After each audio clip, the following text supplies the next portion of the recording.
గురుగారు, ఈ రోజున నిజం చెప్పాలంటే మాటలు రావట్లేదు. ఇక్కడికి వచ్చినటువంటి ఈ సమయంలో ఈ క్షేత్రంలో అడుగుపెట్టినప్పటి నుంచి కూడా లోపల ఏదో ఒక తెలియని ఒక గొప్ప ఆనందం, ఒక స్థితి అంటే ఒక ఆనంద స్థితిలో ఉన్నాను నేను. అది వర్ణనాతీతం అంటాం మనకండి. అసలు ఇక్కడ ఇంత ఆనందానికి గల కారణం ఏమై ఉంటుంది గురుగారు? శ్రీ గురు, పరమ గురు, పరమేష్ఠి గురు, పరాత్పర గురు స్వరూపిణి మహాకాళి, మీనాక్షి, బాలా త్రిపుర సుందరి, మద్గురు శ్రీ శ్రీ కృష్ణ పరమహంస గురు పాదాలకి హృదయపూర్వకంగా నమస్కారం చేస్తూ, ఈ భారత భూమిలో అనేక మంది మహాత్ములు ఉన్నారు. 10 మంది తెలిసిన వాళ్ళు ఉన్నారు, తెలియని వాళ్ళు ఉన్నారు. అలా అంతర్ముఖంగా అనంతమైనటువంటి సముద్రం అయి ఉండి కూడా ఒక నూతిలో కప్పలాగా, నూతిలో కప్ప ఉన్నదట. ఆ కప్ప దగ్గరికి సముద్రంలో ఉంచినటువంటి కప్ప ఒకటి వచ్చి అందులో పడ్డది. ఆ కప్ప ఎక్కడి నుంచి వచ్చిందని ఈ కప్ప ఆ కప్పని అడిగింది. ఆ కప్ప నేను సముద్రం నుంచి వచ్చాను అన్నారు. అయితే సముద్రం ఇంత ఉంటుందా అన్నదట. సముద్రం ఇంత కాదు, చాలా పెద్ద. అయితే ఇంత ఉంటుందన్న. ఎంత ఉంటుందన్న కాళ్ళు 2 చాపిందట. అదేం సరిపోదు అన్నదట. అలాగ అంతర్ముఖంగా ధనం కోసం కానీ జనం కోసం కానీ ఏమి ఆశించకుండగా మద్గురువులు శ్రీ శ్రీ కృష్ణ పరమహంస వారు శతాధిక వృద్ధులుగా జీవించి భారతదేశం అంతా 3 సార్లు ప్రదక్షిణ చేసి, 3వసారి అంటే ఈ ప్రదక్షిణ క్రమంలోని స్వామి వివేకానంద మహారాజు ధర్మ ప్రచారానికి వెళ్ళి తిరిగి వచ్చిన తర్వాత మహారాజు సన్మానాన్ని ఆయన చేసినప్పుడు ఆ దృశ్యాన్ని చూసినటువంటి మహనీయుడైన 1897లోని అక్కడి నుంచి 3వసారి ప్రదక్షిణ చేసి వచ్చేటప్పుడు చిన్నతనంలోని ఆడుకుంటూ రైలు ఎక్కి పిల్లలతో ఆడుకుని 6 సంవత్సరాల వయసులోని ఆటల్లో ఉండిపోయి ఆ గూడ్స్ బండి ముందుకు వెళ్ళిపోయింది. ఆ బండిలో ఈయన ఉండిపోయారు. ఆయన మధురలో దిగి, మధురలో ఆగితే మధురలో దిగి ఆ మధురలోని ఏడుస్తున్నాడు ఆయన. అప్పుడు ఒక బ్రాహ్మణ ఆయన చారదీశారు. ఆయన 12 సంవత్సరాల వరకు పెంచారు. ఆ పెంచిన తర్వాత ఆయన మరణించిన తర్వాత ఆయన మధుర మీనాక్షి గుడి దగ్గర ఉండిపోయారు ఆయన. అప్పుడు ఒక కాత్యాయని అనేటువంటి రాజకన్య ఆయన చూసి చారదీసి, కృపానంద పరమహంస గారు అని చెప్పేసి ఒక మహనీయుడు ఉన్నాడు అక్కడ. ఆ స్వామి ఆశ్రమాన్ని తెచ్చి ఆయన విద్యలన్నీ నేర్పారు. ఆయన 16వ వయసులో పళని సుబ్రహ్మణ్యేశ్వర స్వాముల వారి యొక్క సన్నిధిలో సన్యాసి దీక్ష ఇచ్చి, ఆయన అసలు పేరు కృష్ణమీనన్, గురునామం కృష్ణ పరమహంసగా మారింది. కృపానంద పరమహంస కృష్ణ పరమహంసగా నామకరణం చేశారు. ఆ తర్వాత భారతదేశం అంతా 3 సార్లు ప్రదక్షిణ చేశారు. ఇతర దేశాలు వెళ్ళారు. డబ్బా మేషన్, పోనాంగ్, జర్మన్, అమెరికా, మరి సింగపూరు, వాడ ప్రయాణాలు ఇవన్నీ చేసి తిరిగి వచ్చిన తర్వాత కాశీ వెళ్ళడం, కాశీ నుంచి మళ్ళీ మధుర వెళ్ళిపోవడం, ఇలా అటు ఇటు అయోధ్య వెళ్ళడం, ఇలా వెళ్ళడం రావడం. 2వసారి ప్రదక్షిణ చేసినప్పుడు స్వామి వివేకానంద దర్శనమయ్యారు. రామనాథపురంలో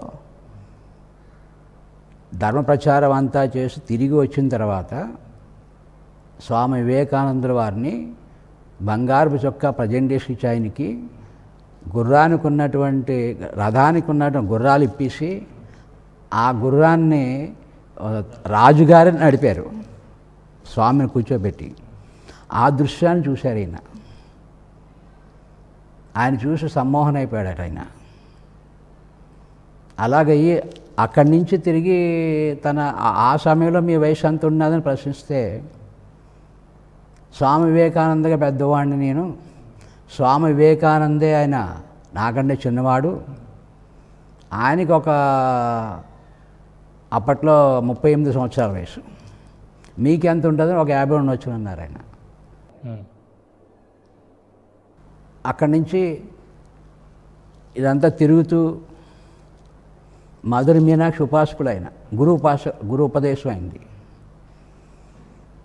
అందుకని అమ్మ నీ దగ్గరికి వచ్చేస్తున్నా అని చెప్పి 3వసారి రిటర్న్ అవుతున్నారు. రాజమండ్రి వచ్చేటోడికల్లాను ఆయన ఒక రకమైన అద్వైత సిద్ధి లభించింది.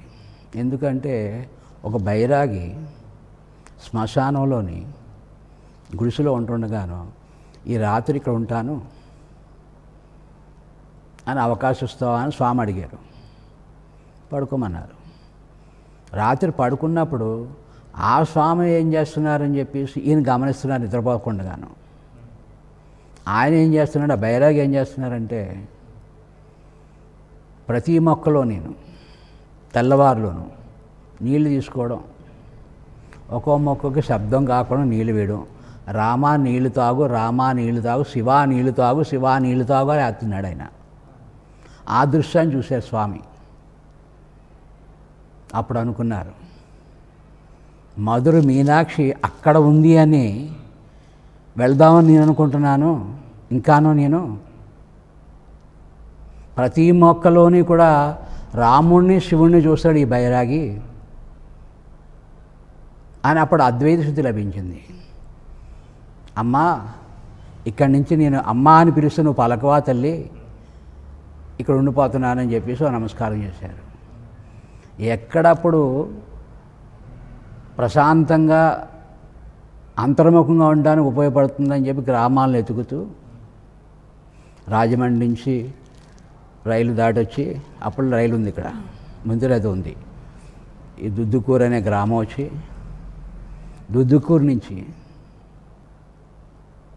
ఇక్కడికి కపిల మహాముని ప్రతిష్ట కలిగినటువంటి శివాలయము, పురాతనమైన శివాలయము, గోదావరి చాలా దగ్గరగా ఉండేది.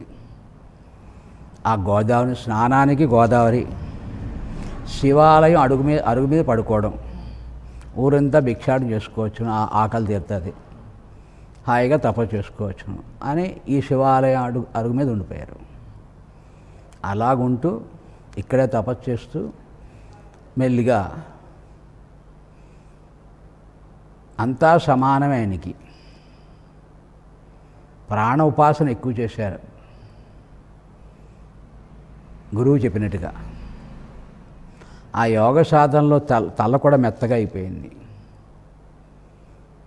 ఆ సమయంలో మండకప్ప కలిసింది, అది చచ్చింది. ఈయన ధ్యానం చేస్తుంటే పాములు కూడా ఒంటి మించి వెళ్ళడం ఆయన గమనించలేదు, ఏం చేయలేదు ఆయన్ని. అట్లాంటి ఆయన ఇక్కడ తపస్సు చేస్తూ స్వామి వివేకానంద భారతదేశం అంతా ఉద్ధరించారు, చిన్న గ్రామాన్ని నేను ఉద్ధరించలేనా అని 2 దీపాలు వెలిగించారు. వాడు జీవాత్మ, వాడు పరమాత్మ. జీవాత్మన పరమాత్మన వెలుగు ఒకటే అని చెప్పడానికి 2 దీపాలు వెలిగించారు.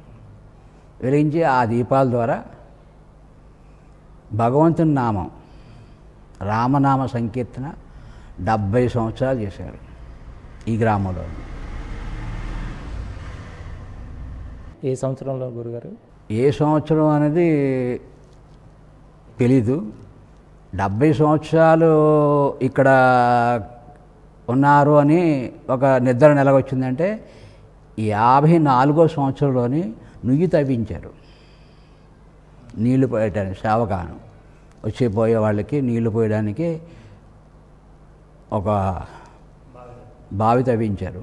అంటే కొండలో పెట్టి నీళ్లు పోసేవారు పొలానికి వెళ్ళే వాళ్ళకి ఆ దాహానికి బాధపడుతున్నారని చూసి. అప్పుడు ఈ నుయ్యి తవ్వించి ఆ నూతిలో నీళ్లు తోడుకుంటారు వాళ్ళని ఒక బకెట్ పెట్టి అలాగా దాని మీద ఆ నూతి మీద 54వ సంవత్సరం అని డేట్ ఉంది. అంతకుముందే ఇక్కడ ఉన్నారని చెప్పారు ఆయన.